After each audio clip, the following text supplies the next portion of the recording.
Começou a gravar. Bom, então vamos começar. A gente hoje vai falar sobre a última formação do inconsciente que a gente separou, não que existam só essas, o que já não são poucas, a gente falou sobre as várias possibilidades de ato falho, que incluem aí os vários lapsos possíveis, lapsos, esquecimentos, as trocas de palavras, as trocas na escuta, na fala e etc. A gente falou, enfim, sobre as várias formações inconscientes, incluindo o sonho, e agora a gente vai terminar falando sobre o sintoma. Depois, a gente entra no nosso terceiro grupo dos conceitos fundamentais. O terceiro grupo de conceitos fundamentais, aí a gente entra numa parte que eu particularmente gosto muito, e que é extremamente importante para a clínica como um todo, mas a clínica com crianças, eu diria que ela se torna imprescindível, que é a parte que a gente vai falar sobre o desenvolvimento psicossexual, complexo de Édipo, ou os 3 tempos de Édipo, se a gente pensar a partir de Lacan, pulsão, desejo, primeira tópica, segunda tópica do Freud. Então, Édipo, castração e assim por diante. Vai ser a nossa segunda leva aí de conceitos fundamentais que a gente começa na próxima quarta-feira, tá certo? E aí, segunda-feira, eu mando para vocês aquela tabelinha. Aquela tabelinha, eu sei que ela tem um monte de erro, porque ela é feita meio que na pressa, mas é só para vocês terem uma referência. Então, se fosse para publicação, obviamente, ela seria muito mais cautelosa nesse sentido. Bom, então vamos lá. Sintoma em Freud e Lacan. Vocês vão ver que a gente vai falar de sintoma e num outro momento, lá para frente, a gente vai falar de symptôme com H.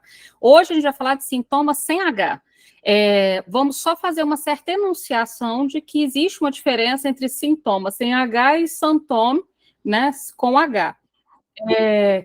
Mas esse sintoma com H só tem na obra do Lacan, não tem na obra do Freud. O Freud só fala de sintoma. O Lacan também fala de sintoma sem H ao longo da sua obra quase toda. O sintoma com H apareceu mais tarde na obra do Lacan. Então, inevitavelmente, a gente vai falar mais, e vamos falar basicamente do sintoma sem o H. Então, vamos começar aí. Então, sintoma em Freud e Lacan, e perceba que é o sintoma sem H, portanto. Já faço uma distinção que existe, é completamente diferente o sintoma com H. Na postagem do Instagram, vocês vão ver que os últimos textos falam sobre saber fazer com o sintoma, apontando para o sintoma com H. Isso ainda parece um pouco estranho e abstrato, mas vai ficando mais claro, mas a gente tem que começar pelo sintoma propriamente dito. Boa tarde, Lucineide. Então, vamos lá. O que é o sintoma aí, segundo Freud, né? Deixa eu permitir aqui as entradas. O que é o sintoma segundo Freud? Então, segundo Freud, a gente pode fazer um certo exercício de definir o sintoma a partir de vários textos do Freud. Fui para textos mais ao final da obra do Freud, o primeiro aí de 1926, depois puxei um pouquinho para trás em 17. Mas a gente pode definir a ideia do sintoma como fundamentalmente uma metáfora. A primeira coisa que a gente pode pensar para falar sobre o sintoma é em figuras de linguagem em relação à metáfora. Vocês se lembram, todo mundo estudou isso em língua portuguesa ao longo da vida, a diferença entre metonímia e metáfora, ou, em termos freudianos, condensação e deslocamento. Então, metáfora ou condensação tem a ver com reunir ou substituir, reunir e substituir um conjunto grande de informações. E o deslocamento ou metonímia tem a ver não com substituição, mas com deslizar de um significante para o outro. Então, enquanto o sintoma se dá pela via da metáfora, ou seja, pela via da substituição, em termos freudianos, pela via da condensação de informações para essa substituição, a via do deslocamento, a via da metonímia, se dá do escorregar de um significante para o outro. O sintoma, então, ele não se dá pela via da metonímia, e sim pela via da metáfora. Ou seja, o sintoma é aquilo que está ali no lugar de outra coisa. E que outra coisa é essa que ele está no lugar? Essa é a questão da análise, fundamentalmente, no início, quando nas entrevistas preliminares, uma das funções das entrevistas preliminares é justamente essa função sintomal, essa função do sintoma, né? O sujeito saber dos seus sintomas para poder, então, saber fazer com ele. E até interessante a gente pensar sobre como é que o sujeito chega na análise. O sujeito ele não chega na análise, e isso eu acho até engraçado, sabendo sobre os seus sintomas. Portanto, o sujeito só vai ter sintomas por retroação. Primeiro é necessário que o sintoma seja nomeado, apontado, inscrito na análise, para retroativamente o sujeito poder ter notícias de que esse sintoma existia até então. Então, é como se a gente estivesse dizendo que a análise, de algum modo, ao dar notícias do sintoma, faz com que o sintoma venha a existir retroativamente. Afinal, como é que o sujeito vai saber que algo existe se ele nunca teve notícia daquilo? Entendem a lógica? Então, o sintoma, ele se sabe por retroação. Então, vamos lá. A gente tem uma ideia do sintoma, então, como metáfora. Metáfora do quê? Metáfora do recalcado. Ou seja, o sintoma ele substitui uma outra coisa que estava lá e não está mais lá. E não está mais lá porque foi recalcado, ou seja, foi lançado para o inconsciente. O que nos demonstra, então, que o recalque ele sempre deixa um resto que tem como função, fundamentalmente, tentar fazer com que aquele conteúdo que foi recalcado, ou seja, que foi lançado para o inconsciente, possa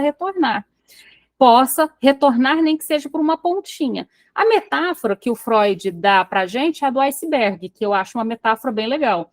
Ele traz a metáfora do cristal e a metáfora do iceberg. São duas metáforas que o Freud dá para falar sobre o sintoma.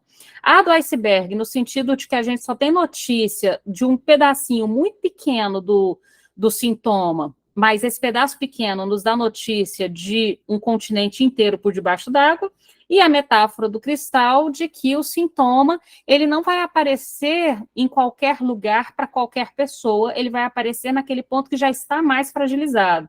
Ou seja, quando eu bato num cristal, ele não quebra onde eu quero, ele quebra onde as facetas já estão minimamente delimitadas. Então, há alguma coisa ali do sujeito que dá indício de onde ele vai adoecer. Né? Então, a gente não pode adoecer qualquer pessoa em qualquer lugar. Há alguma coisa que é dele que determina, entre aspas, essa palavra é meio pesada, determina, mas que diz aonde e como ele vai adoecer. Mas vamos continuar aí. Então, a gente pensa no sintoma como uma metáfora, ou seja, uma substituição de um conteúdo que foi recalcado, ou seja, lançado por inconsciente, o que significa que o recalque nunca é um recalque absoluto. O recalque nunca lança tudo para o inconsciente, fica sempre um resto. E esse resto que quer se expressar, esse resto que fica, o Freud nomeou esse resto de sintoma. Interessante, né? A gente falou que a gente gosta muito de restos, né? O recalque, ele deixa ali algo que também retorna do recalcado a partir de uma pontinha que ficou fora do processo de recalque, que é o sintoma, a soma dessas duas coisas, o que retorna em cima do que ficou. O sintoma, então, o Freud vai dizer aqui no nosso slide, o sintoma é indício e substituto de uma satisfação pulsional que não aconteceu, é consequência do processo de recalque. Aqui está a palavra repressão, porque eu tirei do texto do Freud da Companhia das Letras, que está traduzido recalque por repressão. Eu particularmente prefiro a palavra recalque, mas não fiz a correção aqui. Eu recomendo que vocês leiam como recalque. Já passo para você, Marcos. Só para a gente fechar aqui mais um pouquinho, em 1917, o Freud diz, o sintoma, então, o sintoma funciona como uma defesa contra o recalcado, ou seja, o sintoma ele funciona como uma defesa contra o recalcado, porque esse conteúdo que foi lançado para o inconsciente, ele tem intenção de retornar. Retornar é se defender contra o recalcado, que é justamente o movimento de lançar para o inconsciente. Então, o recalcado, para se manter recalcado, ele precisa encontrar alguma forma aí de descarga contra alguma forma de descarga para se manter recalcado. Então, uma parte dele retorna para permitir que a maior parte dele, ou seja, o continente do iceberg, mantenha-se recalcado. Alguma coisa dele tem que retornar para que o restante se mantenha lá.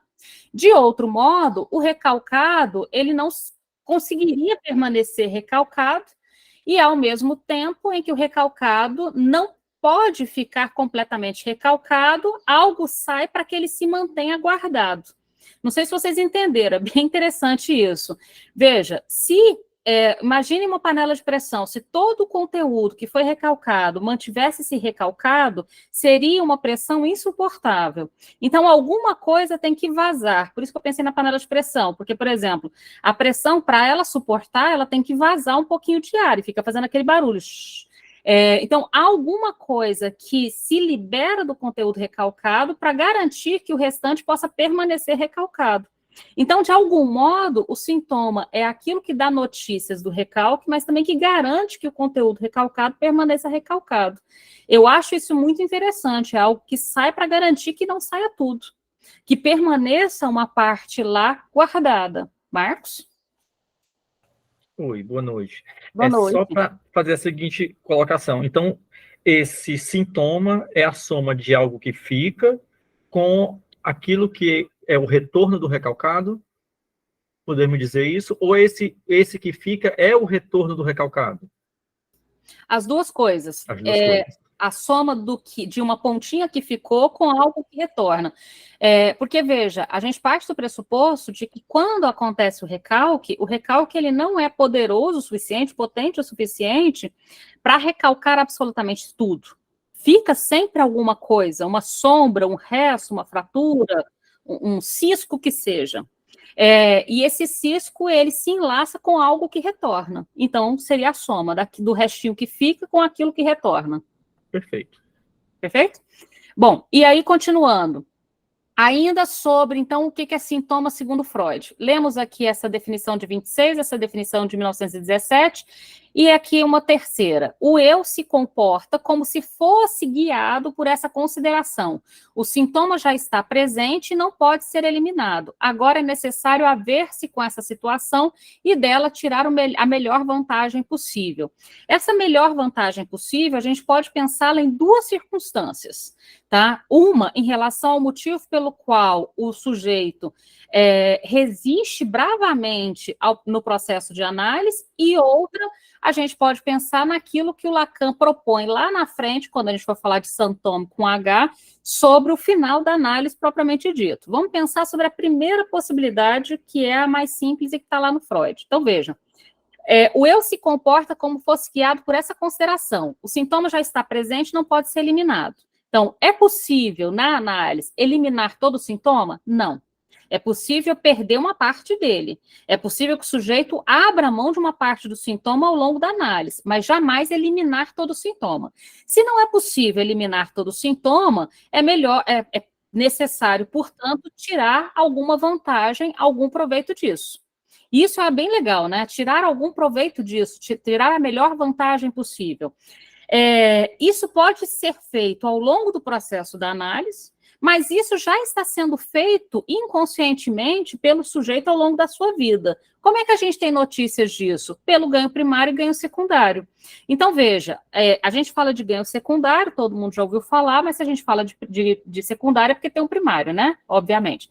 Então, o que seria o ganho primário? O ganho primário é a saída do conflito entre o desejo e o impedimento a esse desejo, a saída desse conflito pela via, por exemplo, da doença, pela via da neurose. O que é o ganho secundário? São os benefícios que o sujeito adquire estando adoecido, estando na própria neurose. A neurose tem as suas vantagens. Né? Então, há vantagens que se pode retirar da própria neurose, e as vantagens que se tira da própria neurose faz com que o sujeito talvez não queira abrir mão de todos os seus sintomas neuróticos. Tá? A gente vai falar sobre algumas dessas vantagens, inclusive. Diga, Inácio. Só tem uma exceção aí com relação ao sintoma, né, que é o próprio Lacan, tá certo? Quando ele diz que é um histérico perfeito, né? Ou seja, ele não faz sintoma, né? E quem seria esse histérico perfeito? O Lacan, ele se dizia, né? Se nomeava histérico perfeito. Então, considerando que nomear-se não implica em uma verdade absoluta, a não ser para os psicóticos, né? A gente vai aceitar como brincadeira do Lacan, né? Mas ele dizia isso no seminário dele, viu? Sim, eu sei disso. Ele dizia isso com toda, sabe, eloquência. Agora, o sintoma também é uma conciliação, tá certo? O sintoma é uma conciliação. Tanto que as formações do inconsciente, desde o início das formações do inconsciente, a gente vem falando sobre isso. Formações do inconsciente é um termo fundamentalmente que o Lacan utiliza. O Freud utiliza muito formação de compromisso, né? A palavra compromisso, conciliação, é mais comum na obra do Freud. Eu lembro de uma definição nas conferências introdutórias lá de 15, 16, 17, né? Que ele diz assim, né? O Freud diz assim, né? Que o sintoma é um fenômeno psíquico de pleno sentido. Sim. Isso cabe aí também, né? Isso cabe, mas lembrando, não é porque ele tem um sentido que ele pode ser completamente decifrado. Sim. E a gente vai avançar um pouquinho sobre que sentido é esse. Sim, mas não deixa de ter um sentido, tá certo? Ele não deixa de ter um sentido, mas nunca saberemos todo o sentido. Sim, claro. É legal essa constatação. Então, veja, vamos avançar um pouquinho para o próximo slide. Então, a gente falou de ganho primário e ganho secundário da doença. Então, lembra, ganho primário é a própria saída do conflito. O Freud, ele dá um exemplo para falar sobre essa questão do ganho primário. Ele fala sobre ganho primário na obra inteira dele só 2 vezes. Mas, em uma delas, ele define melhor o que seria esse ganho primário de um modo muito simples. Ele diz assim, imagine que você está em cima de um... Ele vai dar um exemplo um pouquinho diferente, mas eu vou adaptá-lo para a nossa realidade mais contemporânea. Imagine que um sujeito ele está em cima de um cavalo, do lado dele tem um despenhadeiro, né, um precipício, do outro lado tem um paredão, uma montanha, e atrás dele vem um leão.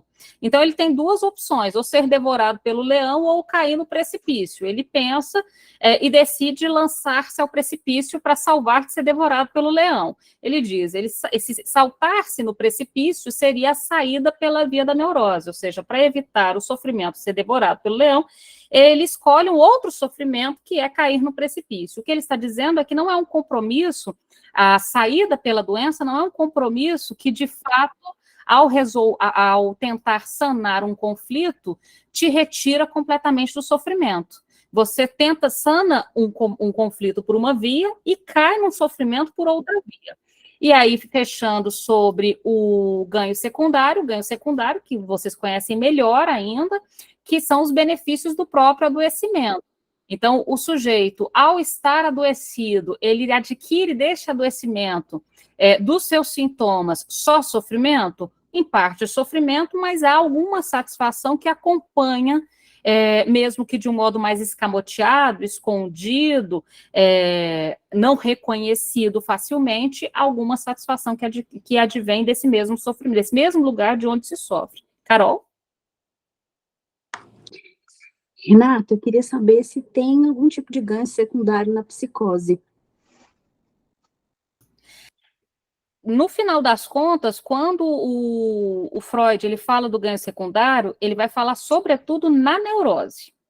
Entretanto, se a gente partir do pressuposto de que as estruturas elas não são puras, e que você tem na base das estruturas um funcionamento por excelência, com exceção do autismo talvez, mas mesmo no autismo, não vamos entrar nisso hoje, a gente tem uma base histérica, uma base neurótica nas estruturas, e antes disso, uma base perversa, diga-se de passagem, pequeno perverso polimorfo, tendo a lógica de que as estruturas não são puras, sim, em alguma medida a gente poderia falar de um ganho secundário, mesmo nas psicoses, não só nas neuroses. Embora, por excelência, esse termo foi construído, foi elaborado para falar das neuroses. Diga, Inácio. Eu acho que é especificamente neurose. Quando você pega a definição de psicose do Lacan, quando ele diz assim, né, que a psicose é o inconsciente a céu aberto. Então, não tem nem como você entrar com isso aí na psicose, concorda? Então, só que tem uma coisa interessante nas psicoses, é que as psicoses, elas é um inconsciente a céu aberto, sem dúvida, tanto que uma outra definição que você pode dizer é que sequer haveria, portanto, inconsciente, a gente vai falar sobre isso, porque inconsciente tem a ideia, então, de algo que está escondido, fechado, e se está a céu aberto, a céu aberto é o mesmo de não haver. Mas, no final das contas, as estruturas não são puras. Vamos guardar essa ideia por enquanto. Sim, claro. Entende? Elas não são puras, Renato, concordo com você, mas tem uma prevalente. Tem uma prevalência, isso tem. Tem um que é prevalente, tem uma estrutura que é prevalente. Eu posso, como é que fala, navegar por todas as outras, tá certo? Mas tem uma que é prevalente, né? Tem. Avançando mais um pouquinho? Então, vamos lá. O próximo, como que a gente lida com o sintoma na clínica a partir de Freud? Vai dizer o seguinte, bom, se o sintoma, então, advém do inconsciente, isso equivale a dizer que ele é interpretável, que ele é decifrável, mas não completamente decifrável. Ao mesmo tempo que o sintoma, então, ele é extremamente resistente à interpretação. Então, esse conflito ele é interessante na clínica. Ao mesmo tempo que ele é interpretável, ele é extremamente resistente à interpretação. O manejo da clínica é justamente um certo movimento do analista conseguir lidar com essa posição de algo que é interpretável e resistente à interpretação ao mesmo tempo. Então, o sintoma é a mais persistente e duradoura de todas as formações do inconsciente, e isso está aqui porque nós estamos falando justamente do quadro das formações do inconsciente. O sintoma é a última. Então, quais são as outras formações do inconsciente? Os xistes, os sonhos, os atos falhos, os esquecimentos, e, como a gente bem disse para trás, o sintoma é a mais persistente e duradoura. O sintoma dura uma vida toda. E o sintoma enlaça todas as experiências do sujeito com a vida. Mas o sintoma, ele não é, portanto, um enigma pronto a ser completamente interpretado. Diga de passagem, o sujeito ele vai saber sobre o sintoma em análise. Fora da análise, dificilmente ele vai ter notícias de que o sintoma está lá para que ele possa ser efetivamente interpretado. Então, primeiro, esse sintoma vai ter que ser, de algum modo, escrito, construído em análise para então ser interpretado. Então, resta no sintoma, mesmo podendo interpretá-lo, resta no sintoma algo que ultrapassa a significação, que resiste, então, ao sintoma, né? Então, se o sintoma advém do inconsciente, isso equivale a dizer que ele é interpretável, que ele é decifrável, mas não completamente, porque tem uma parte que resiste à interpretação. Então, o sintoma tem uma função que fica comprometida pela interpretação, logo, o sintoma na clínica, a gente percebe que ele pode ser interpretável, né? Mas ele também tem uma parte dele que permanece inerte, repetitivo e intocável pelo significante e que você não consegue, portanto, interpretar. Esse resto que fica nos interessa, vamos pensar sobre ele pouco a pouco, por enquanto só guardem. Bom, que mais que a gente pode... Deixa eu ver aqui qual que é o próximo. É possível, então, curar, né? A possibilidade de cura do sintoma? É possível extinguir completamente o sintoma? A gente já falou que não, mas vamos tentar, então, entender o que é esse não. Então, o Freud reconhecia que pela palavra, que é, no final das contas, a nossa ferramenta de trabalho, o sujeito fala e a gente escuta, então, pela palavra, não era possível dar conta inteiramente do sintoma. Ou seja, há algo da satisfação do sintoma, da satisfação no sintoma, que permanece inabalável à interpretação, embora muito do sintoma pode ser removido pela fala, pela palavra, ao longo do processo de análise. O Freud ele descreve o seguinte, e aí volta aqui para o slide, aquilo que conhecemos como benefício, ganho secundário da doença, favorece o esforço do eu em incorporar o sintoma e aumenta a fixação deste, ou seja, a fixação do sintoma. Quando buscamos prestar ajuda analítica, né, quando a gente pretende, então, oferecer a nossa escuta flutuante ao eu, e as nossas interpretações, e as nossas intervenções, e os nossos cortes ao eu, em sua luta contra o sintoma, vemos que esses laços conciliatórios entre o eu e o sintoma atuam do lado das resistências e não é fácil rompê-los. A gente já falou um pouquinho sobre resistência lá atrás, quando falamos de transferência, resistência, vale a pena voltar, se tiverem dúvida. Mas veja, nós temos aí uma relação de um enlace, um laço, um vínculo muito forte entre o eu e o seu sintoma. O neurótico, ele ama o seu sintoma. O neurótico tem um enorme amor pelo seu sintoma. O que significa que se você ama o seu sintoma, você não vai abrir mão dele tão facilmente. As resistências, sobretudo as resistências ligadas ao eu, vocês vão se lembrar que a gente falou de 5 tipos de resistências diferentes na obra do Freud, ligadas ao eu, ao supereu, mas as resistências, sobretudo ligadas ao eu, atuam justamente para tentar impedir esse desenlace, essa ruptura entre o eu e o seu sintoma. Portanto, as intervenções, elas encontram dificuldades justamente nesse ponto. Antes de passar para você, Mônica, veja, o sintoma, então, ele é uma solução, é uma formação de compromisso, né, uma formação do inconsciente, uma formação de compromisso, uma solução, uma conciliação diante de um conflito, mas é extremamente difícil fazer com que ele desapareça justamente pelo motivo pelo qual ele surgiu. Se ele surgiu como solução, ele também não vai desaparecer tão facilmente porque a presença do sintoma solucionou alguma coisa, solucionou um conflito para o qual o sujeito não pretende voltar. Então, ele é uma solução, né, o sintoma, uma solução para o desejo, uma solução para a pulsão, uma solução para a relação sexual, solução entre aspas, não uma solução absoluta. O sintoma, portanto, ele é resistente porque algo se resolve nele, algo se resolve no sintoma. Para o Freud, o que ele está dizendo que se resolve no sintoma? O conflito psíquico. Há algo do conflito psíquico que se resolve no sintoma e, portanto, o eu ama os seus sintomas e não quer abrir mão deles tão facilmente. Mônica? Renata, eu fiquei um pouco confusa com relação aí ao sintoma, porque você disse assim que muitas vezes a pessoa nem sabe qual é o seu sintoma, que né, durante no processo de análise que ela vai descobrir.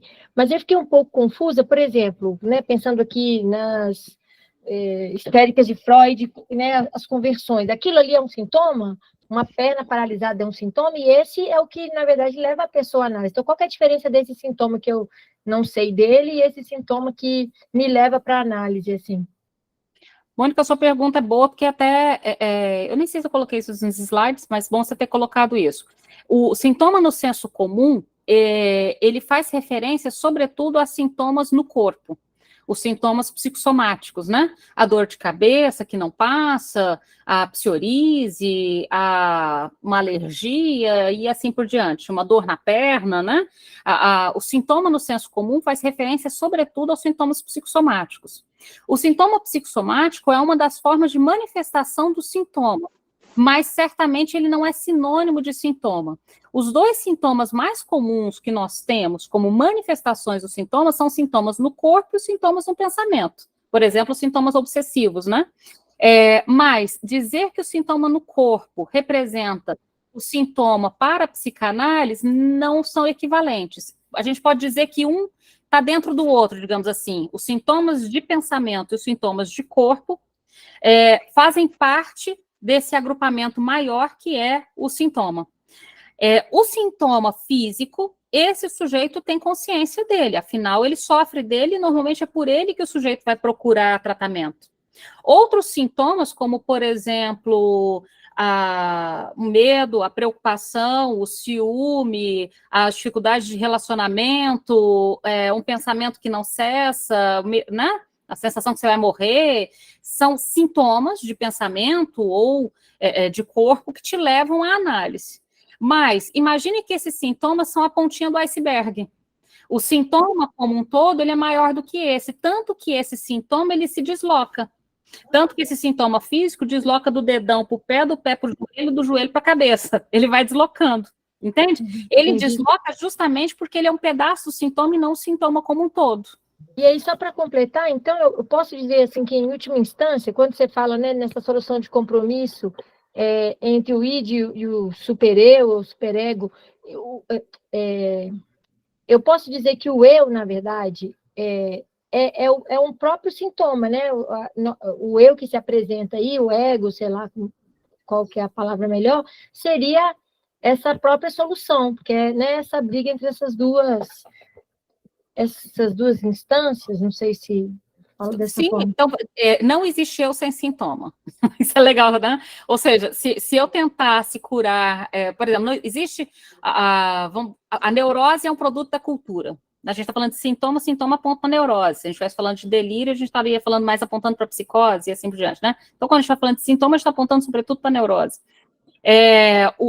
Não existe um eu sem os seus sintomas. Isso significa que se fosse possível curar um sujeito da neurose, eu aniquilaria junto com a neurose a existência desse eu.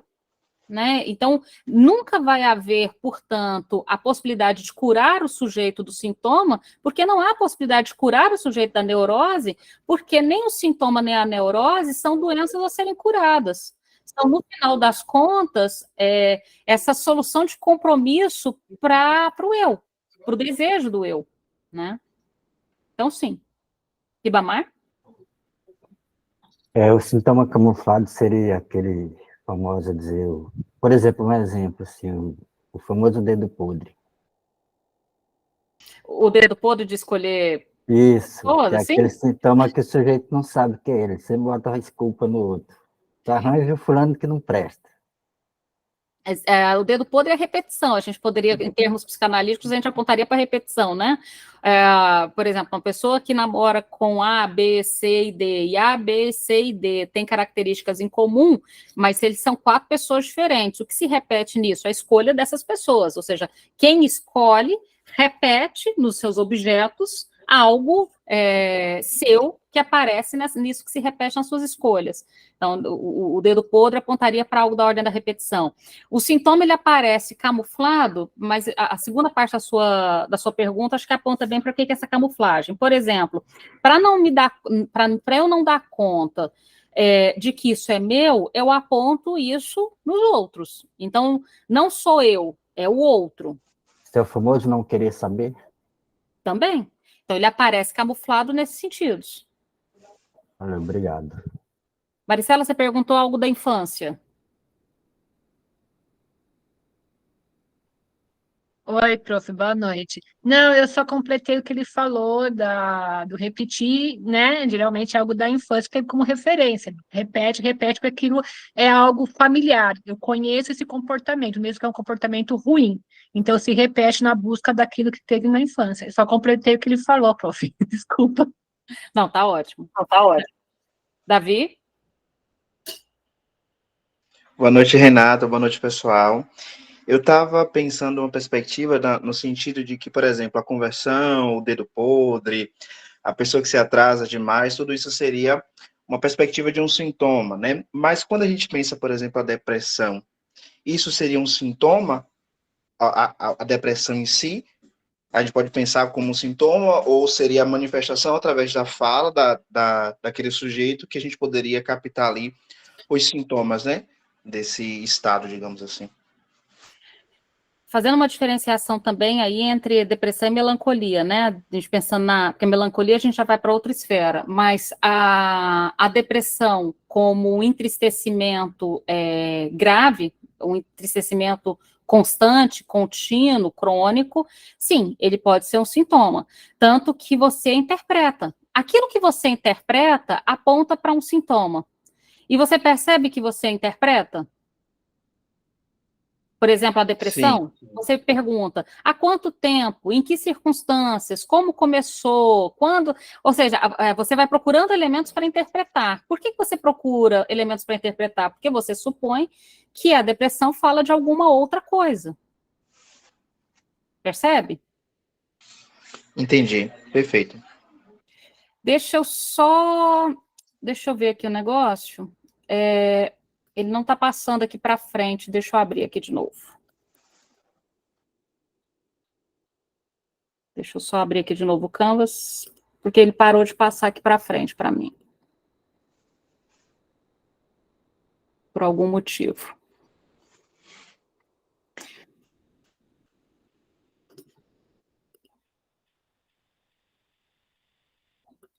Deixa eu só parar de projetar esse daqui e começar a projetar de novo, porque ele travou, tá? Deixa eu fechar esse e abrir o outro.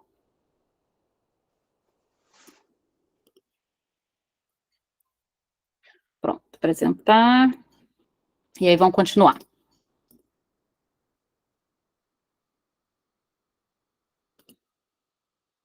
Pronto. Então, agora ele está passando, bom, passou. Então, a gente falou sobre quando lidamos, se é possível curar, não, aonde que a gente pode localizar? Acho que isso aqui responde um pouquinho o que vocês estão perguntando.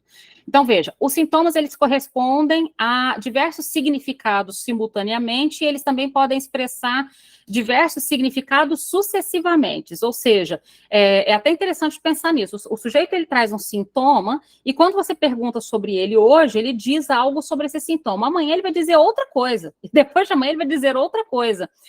Qual está correto? Todas. No final das contas, é possível dar diversos significados, tanto simultâneos quanto sucessivos, ao mesmo tempo e um depois do outro para aquele sintoma. Não existe, no final das contas, um alvo absoluto que se vai acertar. Não existe ali uma flecha que você acerta perfeitamente o alvo. No final das contas, trata-se de apontar para uma significação. Qual? Não nos importa muito qual. Não tem uma significação absoluta. Então, isso significa que o sintoma, ele corresponde tanto a diversos significados, simultâneos ou sucessivos, ou seja, ao mesmo tempo, um depois do outro. Então, na mesma sessão, o sujeito, ele pode dar 3 ou 4 sentidos para o seu sintoma, quanto ele pode, na outra semana e no outro mês, e daqui 1 ano, falar diferentes coisas para o seu sintoma. Um não anula o outro de modo algum, um permanece ao lado do outro. Então, passa-se de um significado ao outro, mas vocês vão perceber que tem um traço de significação que parece ficar em comum. Esse traço de significação que acontece quando se passa de um sentido para o outro, de uma significação para outra, nos dá notícia de que tem alguma significação original, que tem alguma coisa ali que esses vários sentidos têm em comum, têm um traço em comum. Então, percebam que quando o sujeito dá diversos significados, vocês vão achar um traço em comum, e isso é importante, entre esses diversos significados que nos dão notícias sobre uma certa significação original, Freud vai dizer. E aí o Freud diz em 26, desse modo, o sintoma gradualmente se torna o representante de importantes interesses, adquire valor para a afirmação de si, entrelaça-se cada vez mais intimamente com o eu e torna-se imprescindível para ele, que acho que vai muito na direção que você perguntou, Mônica. Existe um eu seu sintoma? Não, o sintoma se torna imprescindível, veja, imprescindível. Significa que se eu arrancar o sintoma do eu cairia, se fosse possível, eu cairia. Então, o sintoma, ele vai se tornando representante de importantes interesses. Eu escolho as minhas relações amorosas, eu escolho o meu trabalho, eu escolho o que eu gosto, o que me incomoda. Lembra quando Freud fala, né, desconfie das suas antipatias? As minhas antipatias, tudo parece se enlaçar, se entrelaçar intimamente com os meus sintomas. Então, há um enlace entre o eu e os meus sintomas que acabam, no final das contas, contaminando, né, toda a extensão da minha experiência. Né? E se contamina toda a extensão da minha experiência, o sintoma se torna imprescindível. Eu não vou conseguir abrir mão dele tão facilmente, eu posso abceder um pedacinho dele, mas jamais ele todo, porque, no final das contas, a minha identidade está enlaçada aí. Quem eu sou está enlaçado, o eu está enlaçado aí. Então, o sintoma, a gente percebe, ele pode estar no corpo, mas ele também pode estar... E aí, acho que isso vai bem no que você está perguntando. Ele pode estar na literatura, na arte, nas nossas relações amorosas. Como assim na literatura? Sim, gente, quem tem stand de livro aqui é porque meu sintoma deve estar naquela prateleira ali. Caso contrário, não faria sentido gastar tanto tempo tirando pó daquilo ali. Ou seja, deve ter alguma coisa minha que se enlaça àqueles papéis ali guardados. Ou seja, o sintoma, ele não está só no corpo ou no pensamento, ele também a gente vai encontrar nos nossos interesses. Por exemplo, na arte, na literatura, nas relações amorosas. Por exemplo, Frida Kahlo. A gente vai estudar sobre a Frida Kahlo a partir dos quadros que ela fez, a partir da relação amorosa dela com o Diego, ou seja, você vai saber sobre ela a partir das produções e das relações que ela enlaça com o mundo. Tanto que o Jacques Miller dá um nome muito interessante para as nossas relações amorosas, ou para os nossos casamentos. Ele vai dizer que o casamento nada mais é do que uma parceria sintomática.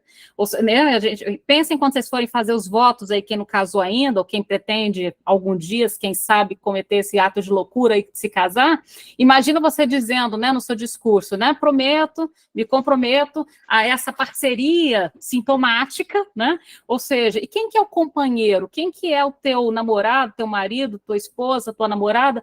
É teu companheiro, é teu parceiro sintoma. Então, o casamento é uma parceria sintomática e teu namorado, teu marido, é teu parceiro sintoma. Então, é legal essa ideia da parceria sintomática e do parceiro sintoma, porque dá notícia, portanto, de quantos nossos sintomas permeiam as escolhas que a gente faz na vida. O Freud, ele diz que os neuróticos, eles se satisfazem, isso aqui que eu acho muito legal. Os neuróticos, o Freud, ele diz, os neuróticos se satisfazem mais com seus sintomas do que na relação com o outro sexo, na relação com outra pessoa, na relação com, enfim.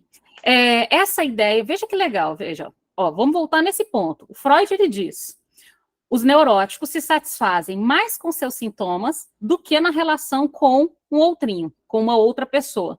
Essa ideia ela é enfatizada nesse texto Jacques Miller, chamado A Teoria do Parceiro, que a gente vai falar sobre o parceiro sintoma, de 1997, quando mostra que o parceiro do sujeito é o seu sintoma e não o seu cônjuge. Já que o sintoma é do sintoma que o sujeito obtém o seu gozo. Isso não ocorre só na relação conjugal, onde, quanto ao gozo, cada um tem o seu sem compartilhá-lo. Então, é interessante, a Brodsky também diz o seguinte, ela diz que, de que modo que os parceiros, eles falam disso, com frequência, os parceiros, eles se queixam de terem sido preteridos em prol do sintoma, ou seja, o outro está mais interessado no sintoma do que no seu parceiro, no seu cônjuge, por exemplo. O parceiro fica esquecido porque há um outro parceiro mais eficiente para proporcionar a satisfação, que é o seu sintoma. Então, é interessante porque quando a gente escuta na análise, a gente vai perceber que boa parte das pessoas, quando estão se queixando do seu cônjuge, não estão se queixando do seu cônjuge. Então, estão se queixando, em grande parte, de que modo que o cônjuge não se assemelha ao seu sintoma, como se quisesse se casar com o seu próprio sintoma, mas como não se pode casar com o seu próprio sintoma, você escolhe ali uma outra pessoa e se queixa do que aquela pessoa, no final das contas, não corresponde ao seu sintoma. Porque é difícil que uma outra pessoa consiga complementar mais um neurótico do que o seu próprio sintoma. E difícil, mas Maristela, as neuroses elas se casam, mas não se complementam, porque os sintomas, embora fazem parceria, não fazem complementação. O que significa que você vai tentar encontrar o seu sintoma no seu parceiro vai tentar encontrar o seu sintoma em você, mas jamais vão encontrá-lo completamente. E, obviamente, então, o resultado vai ser uma insatisfação. E aí a gente pode pensar, por exemplo, no caso Dora. Então, para a gente pensar sobre o sintoma. Como que o caso Dora, a gente percebe que o sintoma aponta para a ligação, então, entre o corpo e o inconsciente? Então, só retomando rapidamente o caso Dora, porque para quem não se lembra, o caso Dora é o caso de uma jovem, de uma adolescente, mais especificamente, o Freud atendeu ela pela primeira vez quando ela tinha 16 anos, então falar que o Freud não atendeu adolescentes, atendeu. A Dora, por exemplo, era adolescente. Atendeu pela primeira vez aos 16 anos, recomendou para a tosse e rouquidão que ela sofria, que ela iniciasse o tratamento analítico. Esse tratamento não foi adotado, a crise de tosse e rouquidão desapareceu espontaneamente. 2 anos depois é que ela volta para fazer tratamento com Freud por um outro sintoma. Como a gente sabe, o sintoma se desloca, né? Então, a tosse e a rouquidão se deslocou para outro lugar 2 anos depois. E aí, aos 18, ela procura e segue a análise. A interpretação que foi feita no caso Dora foi feita pela via do deciframento. O que significava a rouquidão, o que significava a tosse, o que significava aqueles sintomas físicos que ela apresentava. Essa interpretação pelo deciframento foi eficaz para a remissão dos sintomas da Dora, foi eficaz para a remissão desses sintomas, conforme o relato do caso Dora nos oferece ali, que o Freud nos contou. Porém, conforme o Freud reconheceu, a marca produzida pelas satisfações primárias, ou seja, que permitiu o sintoma se instalar, não desapareceu junto com aquilo que cedeu do sintoma das decifrações. O que significa que fica uma zona primária de satisfação que serve para a base de formação de novos sintomas. Então, lembra quando a gente falou que o sintoma se desloca? Ele se desloca a partir de quê? Dessa base primária de satisfação que serve para a base de formação de novos sintomas. Então, são novos sintomas que não são completamente novos. São deslocamentos a partir dessa base que já tinha proporcionado outros sintomas até então. Mas voltando até aqui. Então, o caso Dora, só fiz essa retomada só para vocês lembrarem quem que era o caso Dora. Então, no caso do caso Dora, a gente percebe uma relação entre o corpo e o inconsciente a partir dos sintomas psicossomáticos, ou seja, dos sintomas que acometem o corpo. Então, vamos ler aqui o que o Jacques Lamillère diz. O que dá unidade ao corpo é o seu transpassamento pelo significante. Assim, o inconsciente como simbólico inclui o corpo naquilo que ele tem de estrutura de borda, ou seja, no abre e fecha. Inconsciente e corpo são homólogos porque há uma comunidade de estrutura entre o inconsciente simbólico e o funcionamento da pulsão. Então, o que ele está dizendo com isso? Veja, há uma unidade, o inconsciente ele dá uma certa unidade ao corpo, o Lacan diz isso claramente no sentido da neurose, de que a linguagem e o inconsciente estruturado como linguagem oferece, então, ao corpo uma certa unidade, um certo enlace pela via do simbólico. Assim, o inconsciente como simbólico inclui o corpo naquilo que ele tem de estrutura e de borda. O que significa que, então, a gente pode dizer que o adoecimento do corpo, ou seja, os sintomas psicossomáticos, eles nada mais são, portanto, do que algo da ordem da linguagem, ou seja, uma metáfora que pode ser traduzida, que pode ser interpretada. Então, há aí um enlace entre corpo e inconsciente. Tanto que Jacques Lamillère vai dizer inconsciente e corpo são homólogos. Ou seja, há uma estrutura ali entre o inconsciente simbólico e o funcionamento da pulsão. Sabemos sobre a pulsão e o funcionamento da pulsão por aquilo que o corpo e pelo modo que a pulsão escreve nesse corpo. Continuando, até por causa do tempo. Com o Homem dos Ratos, como que a gente percebe a relação entre sintoma e fantasia? Veja, ele descobre a articulação entre sintoma e fantasia através do significante raten, rat, que significa tanto parcela quanto rato, e aí vocês têm que se lembrar lá que no Homem dos Ratos a questão é que ele tinha uma dívida. Então, no caso do Homem dos Ratos, ele tinha uma dívida, tem a ver com óculos que entregaram para ele, mas pouco importa, lembre-se disso. Ele tinha uma dívida que ele não podia pagar, não tinha como pagar, e, ao mesmo tempo, ele tinha escutado de um general muito maldoso sobre uma tortura dos ratos, em que, para torturar os soldados de guerra, eles colocavam ratos assustados num caninho ligado ao ânus da pessoa que ia ser torturada, de um lado fogo, do outro lado rato, de tal modo que o rato, para tentar fugir do fogo, matava essa pessoa entrando no corpo dessa pessoa. Uma tortura horrível. Essa pessoa, esse general, esse cargo mais alto, conta para ele sobre essa tortura e a relação, a homofonia entre esses significantes, rato e rateio, em português acho que ficaria melhor assim, né? Ou seja, entre as parcelas da dívida e o rato, fazem com que ofereça ao sujeito ali esse seu sintoma obsessivo de que alguém poderia ser morto. Quem poderia ser morto? Seu pai, que já estava morto, ou algo ruim poderia acontecer a alguém que ele gosta, por exemplo, a dama que ele gosta. Bom, algo de ruim poderia acontecer a alguém que ele gosta, porque ele tinha uma dívida. No final das contas, essa é a construção obsessiva aí do pensamento do Homem dos Ratos. Voltando aqui. Ele descobre, então, a articulação entre sintoma e fantasia através do significante raten e rat. o que se torna claro diante das recordações trazidas pelo homem dos ratos em relação ao seu pai. Este havia contraído uma dívida no jogo, o pai dele também tinha uma dívida no jogo quando era um jovem oficial. O paciente não sabe ao certo se o pai havia pago essa dívida. Então, a dívida do pai, que ele supostamente herda, da fantasia dele, ele não tinha herdado de fato, somado à dívida que ele tinha que pagar dos óculos que ele recebeu, somado ao significante rato que veio da tortura do rato, tudo isso faz uma relação muito interessante para a gente aqui entre sintoma e fantasia. Então, duas relações importantes que a gente tem tanto na neurose obsessiva quanto na histeria. Na histeria, caso Dora, uma relação, então, vamos voltar lá, entre sintoma e corpo inconsciente.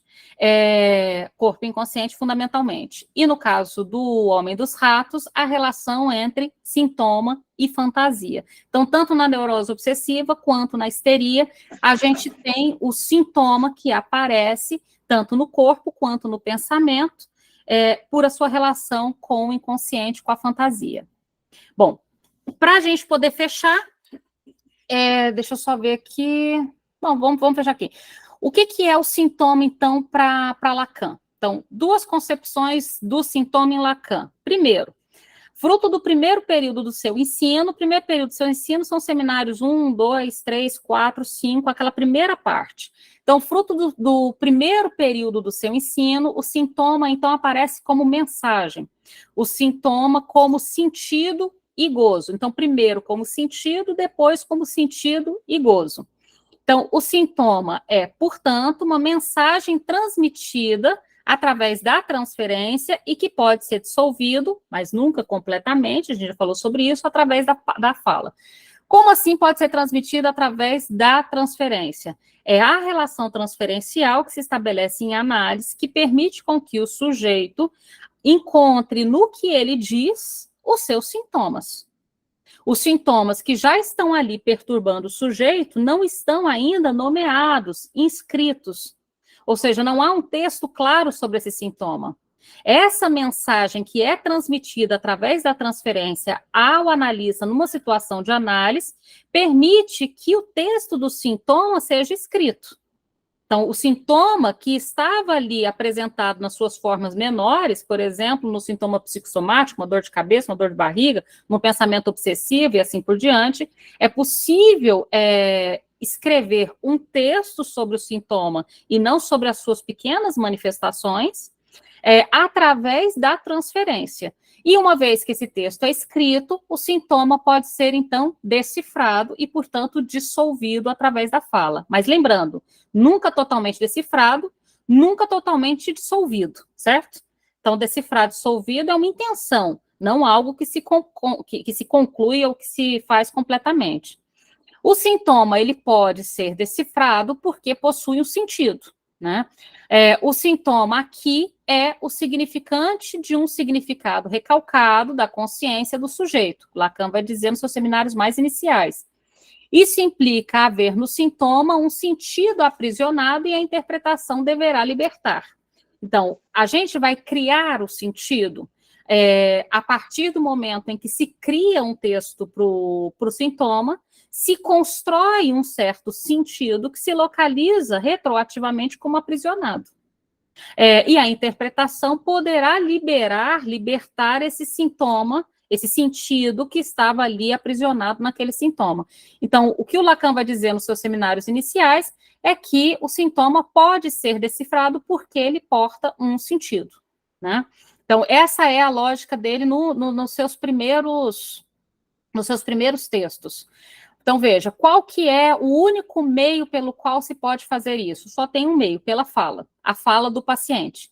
Então, dentro dessa perspectiva, o sujeito fala, essa fala intersubjetiva, ou seja, fala para alguém que quer escutar, fala para alguém que tem interesse de escutar e receber essa fala. O Lacan ele vai dizer uma coisa interessante em 53, ele vai dizer, toda fala pede uma resposta, ou seja, se o sujeito nos fala, é porque ele espera que essa fala produza uma resposta, e a resposta que essa fala vai produzir é, por exemplo, a interpretação.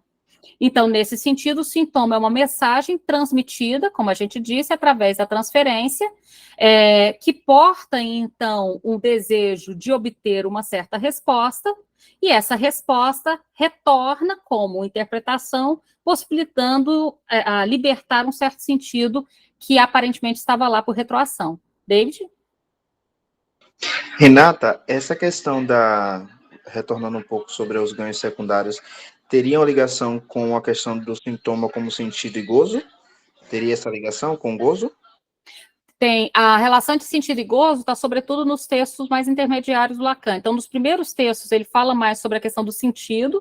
Depois, a partir ali do seminário, sobretudo do 7, que é o seminário da ética, ele já vai falar sobre sentido e gozo, né? Tanto que o seminário da ética, que vai surgir mais claramente o conceito de gozo, mas ainda não é o conceito de gozo do seminário 20. O seminário da ética, o gozo lá está muito no sentido jurídico, David, de gozar de um direito. Né? Esse sentido de gozo que a gente estuda mais no seminário 20 vai aparecer um pouquinho depois, sobretudo após o seminário 11. Mas nesse seminário, por volta ali entre o 7 e o 11, a gente tem essa configuração desse sentido mais gozo. Mas nos primeiros seminários, ainda mais próximo do sentido. O conceito de gozo ainda não tinha alcançado esse patamar. Ok? Ok. Antes da gente ir para o sintoma com H, que não vai dar tempo tanto, mas só queria enunciá-lo. Mas veja, o sintoma então do Lacan, deixa eu só... Deixa eu voltar aqui rapidinho. Então, esse sintoma do Lacan sem H ainda. Então, o sintoma ele pode ser decifrado, porque ele porta um certo sentido, né? O sintoma porta um certo sentido aprisionado e a interpretação pode liberar esse certo sentido. Alguns anos mais tarde, retomando a pergunta do David, em 1957, o sintoma deixaria de ser entendido apenas como uma mensagem para entrar no sistema de escrita. Então, nesse sentido, não podemos mais reduzi-lo a um efeito semântico, como significação do grande outro. Há algo no sintoma que ultrapassa essa significação, algo que se mantém inerte, fixo, resistente à interpretação, e isso que ultrapassa a significação e mantém como algo inerte, fixo e resistente à interpretação é nomeado como gozo. Aí, volto para a sua pergunta, David. Então, a partir de 1957, o Lacan ele vai ultrapassar a ideia de o sintoma como algo que pode ser interpretado no sentido semântico para algo que ultrapassa o limite da interpretação, que ultrapassa, então, a significação, que mantém-se inerte, fixo e resistente, e isso que ultrapassa é chamado, a partir de 57, de gozo. Então, com essa concepção de gozo, a concepção de sintoma começa a oscilar. Mas veja, oscilar é diferente de modificar. Quando Lacan propõe a ideia de sentido mais gozo, ele não está anulando a concepção anterior. Lembre-se que a obra do Lacan, à medida que ela se modifica, parecida com a do Freud, uma modificação não toma conta da anterior, elas andam ao lado. Aquilo que tinha-se antes tem o que se tinha antes, mais essa, elas vão emparelhando, uma ao lado da outra. Então, nesse sentido, oscilar não é o mesmo que modificar. A concepção de sintoma oscila, no sentido de que agora a gente tem pelo menos duas interpretações de sintoma. Sintoma como um sentido decifrável, no sentido semântico, e sintoma como algo que é decifrável e algo que ultrapassa a significação que a gente chama de gozo. Dessa concepção de sintoma como sentido mais gozo, vai surgir uma terceira leitura sobre o sintoma, que é o sintoma com H, que é o sintoma identificado ao próprio gozo, que é a parte que a gente não vai conseguir entrar hoje, a gente vai avançar para ela mais para frente. Então, que é o sintoma com H. Então, o sintoma, ele se produz aqui, aonde o traçado do nó comete o erro, né? O que significa que, só para a gente fechar, porque já deu o horário, nós temos a primeira concepção de sintoma em Lacan, repete-se a concepção de sintoma em Freud, que é a ideia do sintoma como sentido. Mas em Freud, já tem a concepção de que não é possível achar todo o sentido para o sintoma, ou não é possível também curar-se do sintoma, ter o sintoma completamente decifrado ou curado. Nesse sentido, o que o Freud diz lá no início, vocês vão se lembrar, é necessário, então, saber fazer com o sintoma. Cadê o do Freud aqui? Aqui, adoro essa frase. É necessário haver-se com essa situação e dela tirar a melhor vantagem possível. Dessa ideia de tirar a melhor vantagem possível do sintoma, o Lacan traz a ideia, então, de que o sintoma é sentido mais gozo, que é a segunda concepção do Lacan. Dessa concepção de sentido mais gozo, o Lacan aponta, então, qual seria o resultado da análise? A análise começa pela inscrição do sintoma, sem H, e vai tentar alcançar uma certa invenção de um sintoma com H. Isso significa que o percurso da análise seria um percurso de sintoma para sintoma. Ou seja, o percurso de um sintoma que se começa ali pela via de um tratamento pela decifração, até chegar para a possibilidade, que a gente vai ver lá na frente, de se construir, então, esse sintoma. Então, qual que é a relação de sintoma com sintoma com H? Em resumo, podemos pensar no sintoma como algo produzido no final de uma análise. Então, qual seria o percurso de uma análise? A relação sintomal, né, a relação do sintoma, é uma das primeiras coisas que aparece no tratamento analítico, lá nas entrevistas preliminares, me diga por que você está aqui, e os sujeitos, a partir das suas queixas, nos apresentam a pontinha do iceberg dos seus sintomas, a partir dos seus sintomas psicossomáticos, de pensamento, e assim por diante. O saber sobre esse sintoma maior, o iceberg todo, vai levar à constatação de que há uma parte do sintoma enrijecida, inflexível e que não cessa, e já que ela não cessa, é necessário fazer alguma coisa com ela. Então, o que se fazer com essa parte do sintoma que não cessa? Ora, inventar. Então, embora muito do sintoma desapareça com a análise, há uma parte do sintoma que não cessa. O que do sintoma não cessa, resta ao sujeito inventar com o sintoma. O sintoma que resiste pode produzir um sintoma do qual o sujeito possa se servir. Percebe que o Lacan, ao inventar o sintoma com H, ele volta à citação do Freud de 1926, de que é necessário se servir do sintoma, uma vez que eu não posso liquidá-lo completamente. Percebe? E aí a gente vai encerrando. Laine? Desculpa, Renata, eu não quero encupridar a história, não, mas eu só queria pensar numa coisa aqui. Quer dizer que esse inventar seria a sublimação? Teria a ver com a sublimação? Quando o sujeito sublima, ele está dando uma direção ao sintoma, que é uma direção da qual ele pode se servir. Você lembra que a gente falou que o sintoma, ele pode estar na literatura, na arte. Então, a própria sublimação lá no início nos dá notícia do sintoma. O sintoma, mas você não está indo longe, não. Quando a gente for... Lembre-se que o Lacan ele vai fazer uma relação do sintoma com a obra do Joyce, que é literatura. Então, você não está indo longe quando você relaciona com a sublimação, mas não são equivalentes. Mas algo passa por aí. Mas, por enquanto, fica essa pista. Passa pela sublimação, tem algo que pode passar pela sublimação, mas não se resume a isso. E aí a gente continua, então. Na semana que vem, a gente avança quais são os próximos conceitos que a gente vai trabalhar. Sobre recalque, desenvolvimento psicossexual, complexo de Édipo, castração, falo, catarse, catexia, libido, pulsão, desejo, primeira tópica e segunda tópica do Freud. Esse é o próximo quadrinho que eu mando para vocês na segunda-feira, tá bom? Um beijo. O link desse encontro está lá no Travessia Psicanalítica, Renata. O link desse encontro, a gravação fica no YouTube. Então, mas você pode achar o link na Travessia Psicanalítica. Na descrição da Travessia, isso. Belezinha. Boa noite, obrigada, gente. Um beijo. abraço. Tchau, tchau. Obrigada. Boa noite. Tchau, tchau. Boa noite. Até a próxima. Até a próxima.